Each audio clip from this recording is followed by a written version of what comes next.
da Web Rádio Meimei, este programa está sendo retransmitido pela Web Rádio Nova Alternativa e pela FM Nova Alternativa. São 11 horas e 24 minutos em Garça. Hoje é domingo, 24 de agosto, inverno de 2025. Agradecemos sua audiência. Nossos cumprimentos a você e a todos que nos assistem. E atenção, ouvinte, você pode assistir Momento Espírita e Perspectiva com imagem e áudio no aplicativo da Rádio Meimei, no YouTube, no Facebook, usando celular ou uma Smart TV. Temas desta edição. A aliança da ciência com a religião foi proposta por Allan Kardec. Ouvinte pergunta se a cremação tem efeito sobre o espírito. Como que a doutrina espírita vê a doação de órgãos? Outro ouvinte pergunta sobre a igreja e a reencarnação. Reação de espíritos que reencarnam com deficiências. O que Jesus quis dizer com a parábola da videira e da vara? A importância da prece de agradecimento em nossa vida. Você participa de Momento Espírita enviando perguntas ou comentários por WhatsApp para o número, o DDD é 14, e o telefone é o 981 05 15 35. E atenção para o livro que vamos sortear logo mais em nosso programa.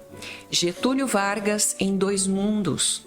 É uma obra mediúnica recebida por Wanda Canuti, que relata experiências do ex-presidente do Brasil, que desencarnou em 24 de agosto de 1954.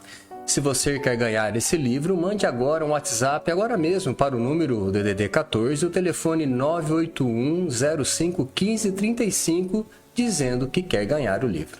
Equipe desta edição, áudio e imagem, Augusto Tavares. Cláudio para atender aos ouvintes. Apresentação, Giuliana e Luiz Eduardo.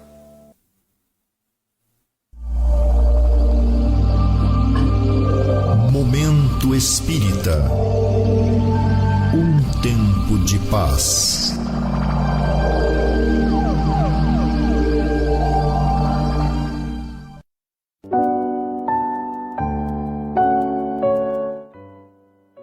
Prezada ouvinte e prezado ouvinte.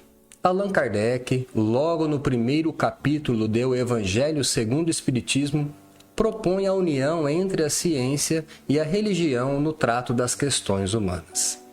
Pesquisas realizadas nos últimos anos indicam que cerca de 77% da população americana internada em hospitais desejariam que seus médicos lhes oferecessem alguma espécie de assistência espiritual.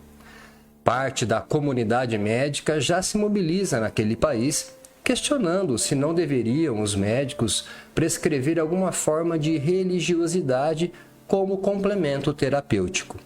São várias as escolas médicas que oferecem formação em saúde e espiritualidade.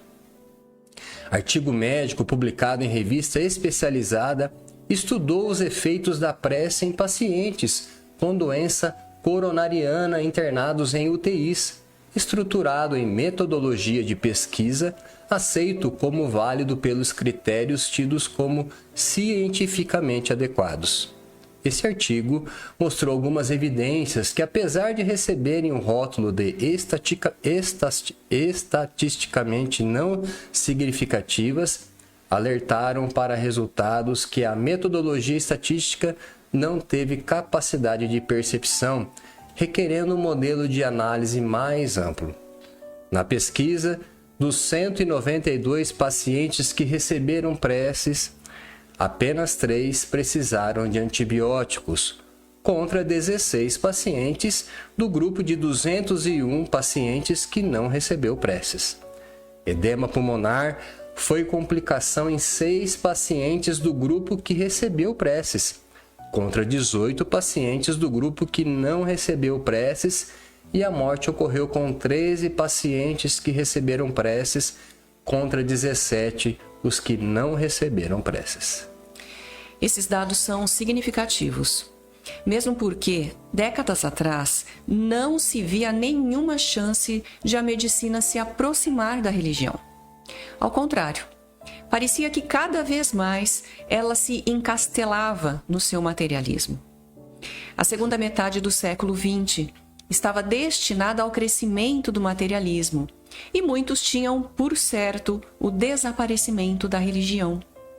Mas não foi o que aconteceu. Mais do que nunca, malgrado o extraordinário desenvolvimento da ciência e da tecnologia, de repente as pessoas se sentiram vazias de Deus. O que aconteceu no final do século passado e continua acontecendo foi a busca da religiosidade. Quanto mais a ciência estuda o homem, mais descobre que há uma relação íntima entre sua saúde, seu bem-estar e seu estado de espírito, razão pela qual hoje não se pode conceber saúde sem espiritualidade. Estudos recentes, inclusive no Brasil, dão conta que, em relação aos tratamentos médicos, não devemos esquecer que os pacientes são pessoas humanas, que têm a sua fé e cultivam suas convicções religiosas. Daí porque a religiosidade passou a ser considerada um fator que pode atuar como complementar em qualquer terapia médica.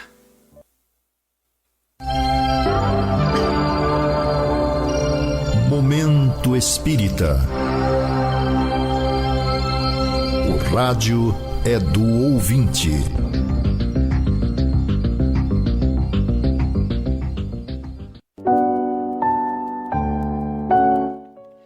A primeira questão vem pelo Facebook, enviada pela ouvinte Edmê Queiroz, residente no Rio de Janeiro, que pergunta o seguinte: segundo o Espiritismo, podemos ser cremados? Prezado ouvinte, parece que no Espiritismo nada existe contra a cremação do corpo, até porque o corpo fica na terra e o espírito se desprende para permanecer no mundo espiritual. Além do mais, temos de reconhecer que a cremação é uma medida de higiene e saúde pública cada vez mais comum na sociedade. O cadáver humano, seja pela cremação, seja pelo sepultamento, vai se decompondo aos poucos. Quando sepultado, ele é devorado por vermes. Os vermes são, em sua maioria, larvas de moscas e besouros, além de outros insetos necrófagos.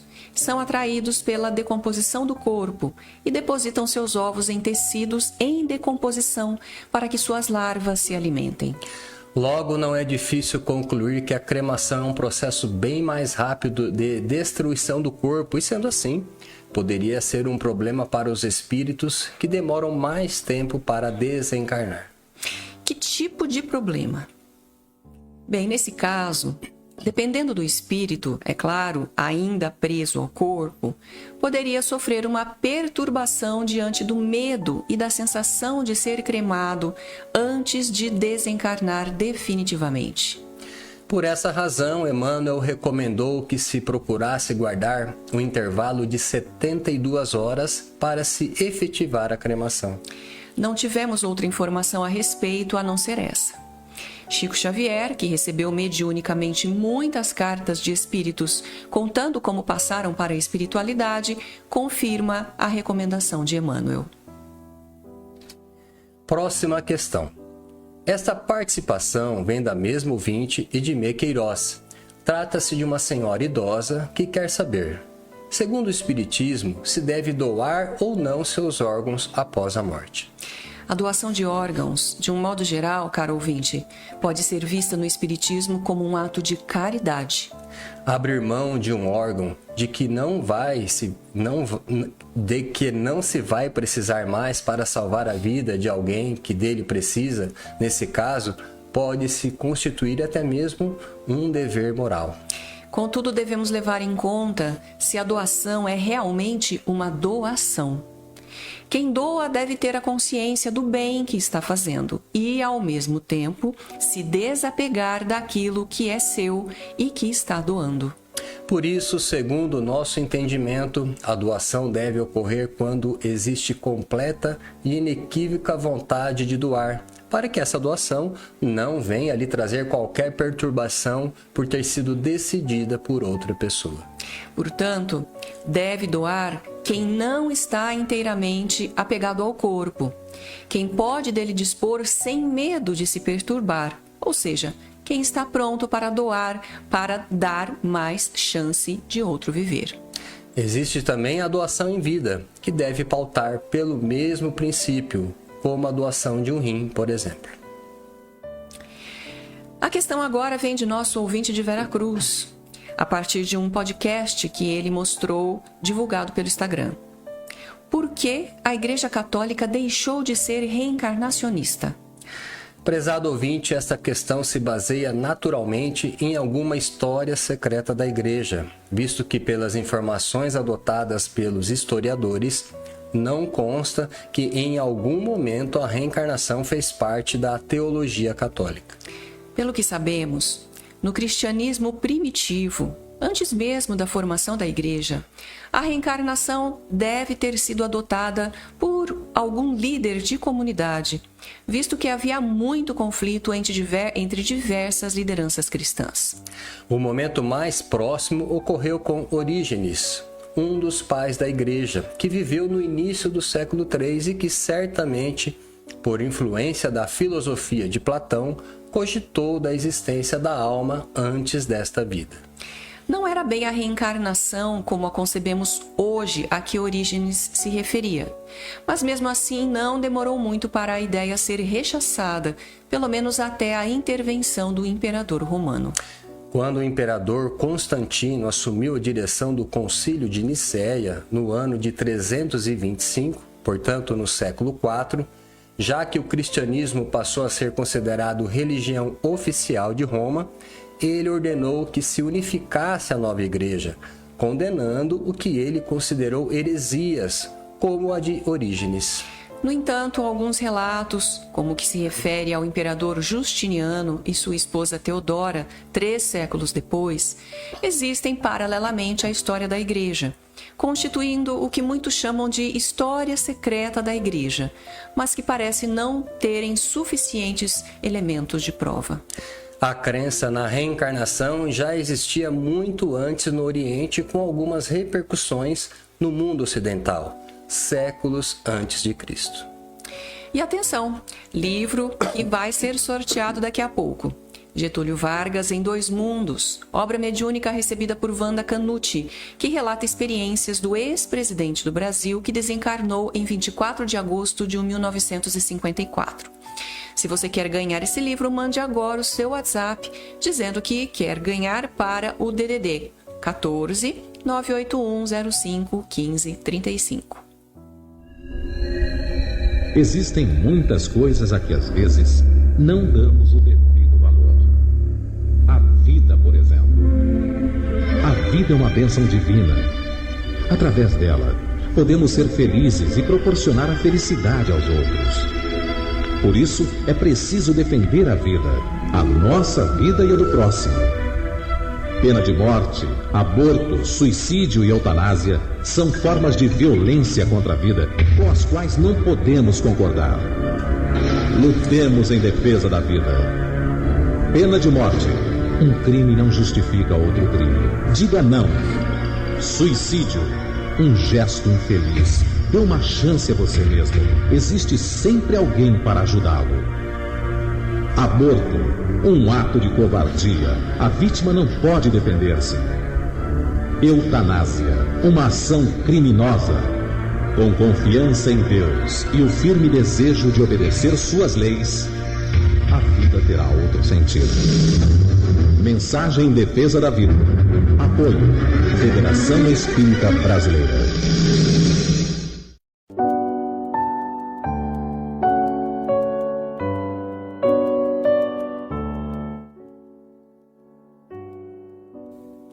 Neste mês de agosto, o Clube do Livro Espírita de Garça está entregando aos seus associados o romance As Irmãs Sol, bela produção da editora Petit, de autoria do espírito Antônio Carlos, através da médium Vera Lúcia Marinzec de Carvalho.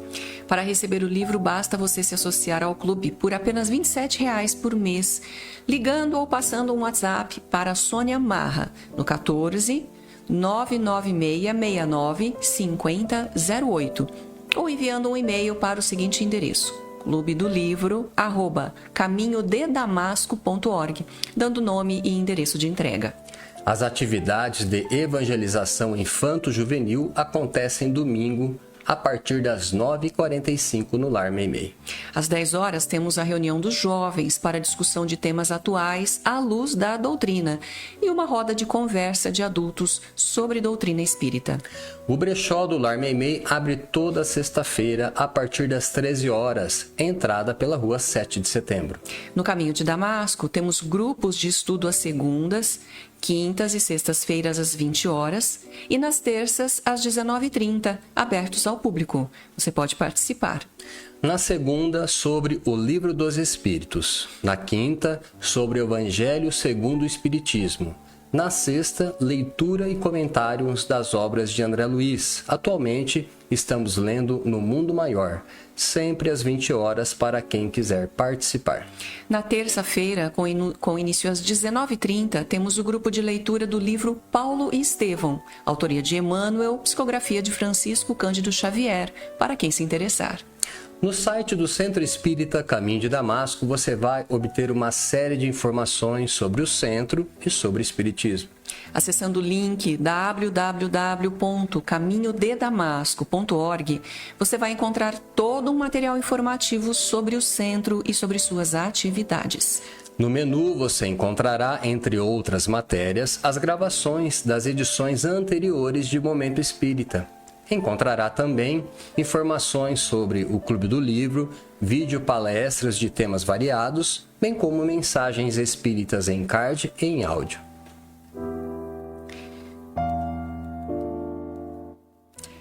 E essa questão de que vamos tratar agora, fomos buscar em nossos arquivos e diz o seguinte: Por que existem pessoas que nascem com deficiência física e que aceitam com naturalidade essa condição, enquanto outras são revoltadas, se voltam contra os outros como se eles tivessem culpa de seu problema?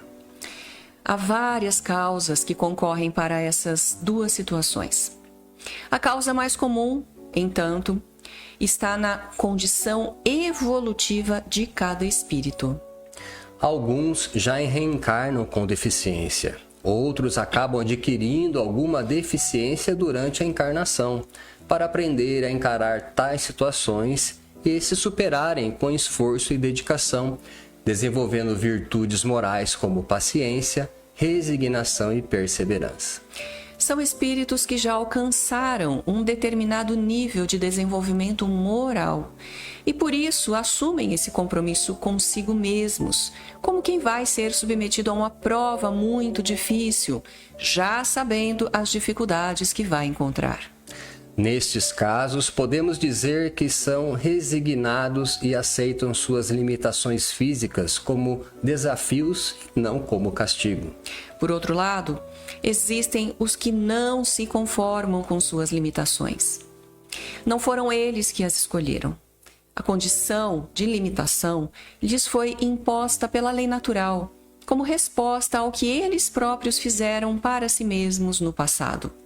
Nestes casos, geralmente, mostram-se insatisfeitos, revoltados. Tomam o problema como castigo de Deus ou má sorte, e porque não se acham de bem consigo mesmos, projetam nos outros seus problemas, tomando por injustiça o fato de terem nascido com limitações.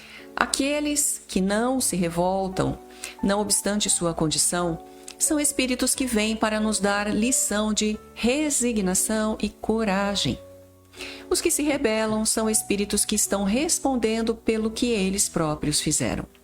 Veja, portanto, que embora passando pela mesma situação, cada um vai reagir ao seu modo, dependendo de onde espiritualmente se encontra. Alguns se encontram no céu, outros no inferno, entendendo que céu e inferno são estados de alma. Quando deparamos com a situação assim, devemos dar mais atenção ao que se rebela.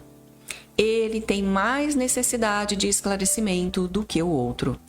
Para diminuir seu sofrimento, que decorre mais de seu estado íntimo, ele vai precisar de esclarecimento para amadurecer diante dos desafios da vida. Aqueles que aceitam a reencarnação como um instrumento da evolução ou acreditam na justiça divina já não têm motivos para se rebelar, e por isso podem servir de exemplo de conduta para todos nós. Vamos para a última questão de hoje. Um ouvinte que costuma ler o Novo Testamento da Bíblia solicitou uma explicação sobre a parábola das videiras e da vara, que encontramos no Evangelho de João, capítulo 15. Vamos ler o texto completo de João referente a essa parábola. Disse Jesus: Eu sou a verdadeira videira e meu pai o viticultor. Ele corta todas as varas que não tiverem fruto em mim e limpa todas as que dão fruto, para que o deem mais abundante. Já estáis limpos pela palavra que vos tenho anunciado.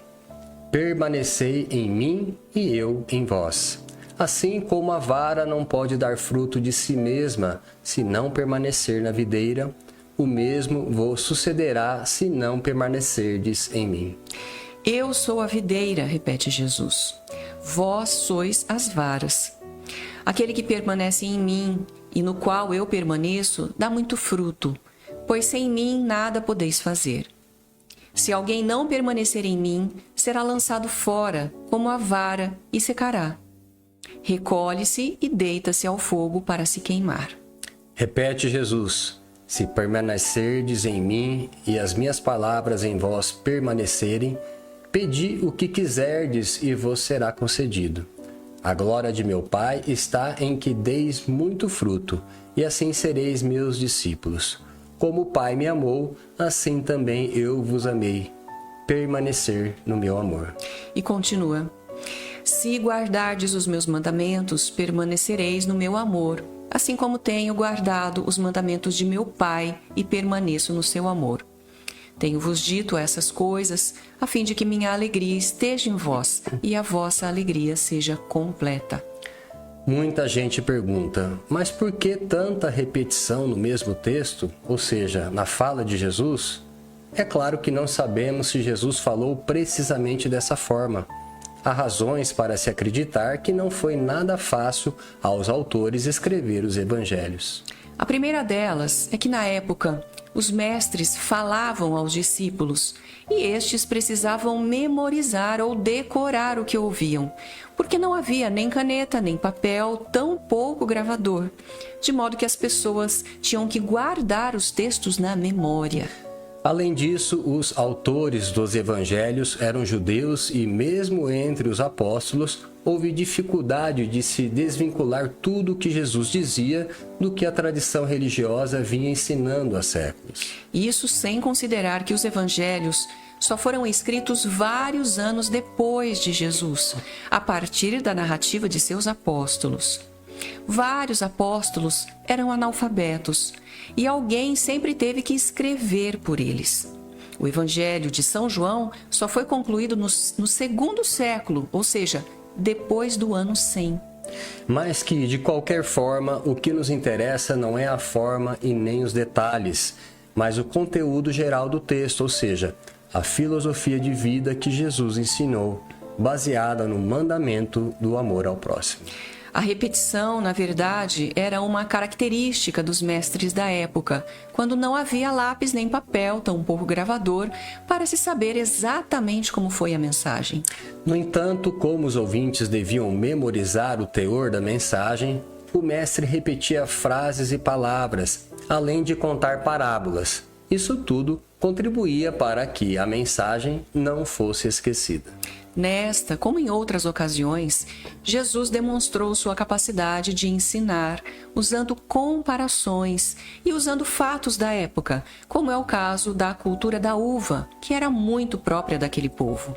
Afinal, todo mundo sabia o que era uma videira e o que era uma vara. Então, Jesus queria deixar sua mensagem, se comparou a uma videira que era cultivada por Deus, nosso Pai. A videira tem varas e as varas dão frutos. Livro que vamos sortear daqui a pouco. Getúlio Vargas em Dois Mundos, obra mediúnica recebida por Wanda Canuti, que relata experiências do ex-presidente do Brasil, que desencarnou em 24 de agosto de 1954. Ainda dá tempo de você participar. Se você quer ganhar esse livro, mande agora o seu WhatsApp para o 14 981 05 15 35. Momento Espírita. Mensagem para a nova era.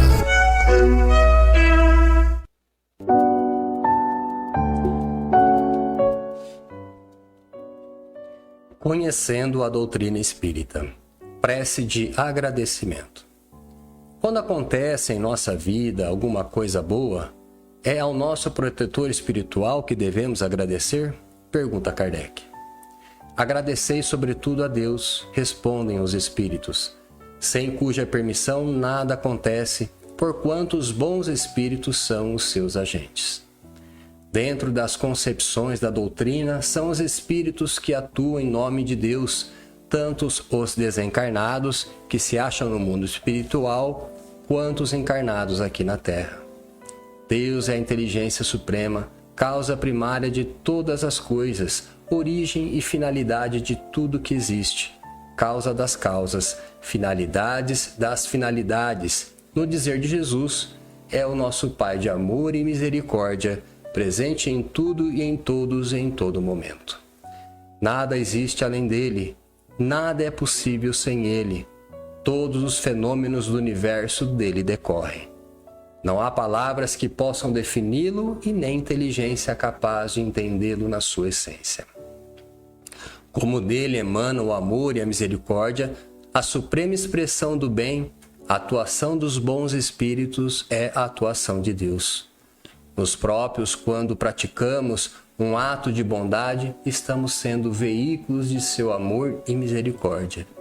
No dia a dia de nossa vida, um familiar, um amigo, um desconhecido, seja quem for, encarnado ou desencarnado, quando vem em nosso auxílio, também estão agindo por vontade de Deus.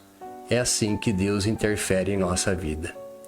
No entanto, porque vivemos numa sociedade materialista, embora se diga religiosa, geralmente atribuímos à sorte ou ao mero acaso o sucesso ou as situações difíceis que conseguimos vencer. Quase sempre, atrás de uma boa solução ou de um encaminhamento de solução, de um momento de alegria ou felicidade, está uma participação de amigos espirituais.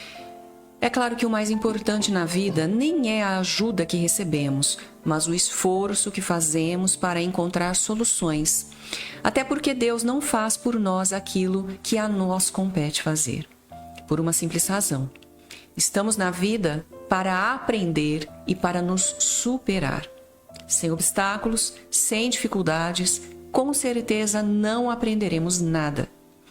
Desse modo, podemos compreender que a presença de Deus em nossa vida é constante e ela se faz em grande parte com a participação de espíritos colaboradores, tradicionalmente conhecidos como anjos, que vêm nos inspirar sobre decisões e caminhos que precisamos trilhar, fazendo o papel do bom professor que se coloca ao lado do aluno para ajudá-lo a aprender.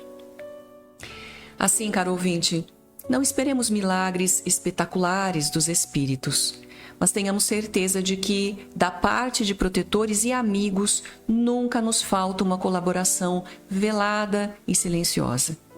Infelizmente, nem sempre sabemos aproveitá-las, até porque muitas vezes, por causa do orgulho e do egoísmo, dificultamos sua comunicação conosco.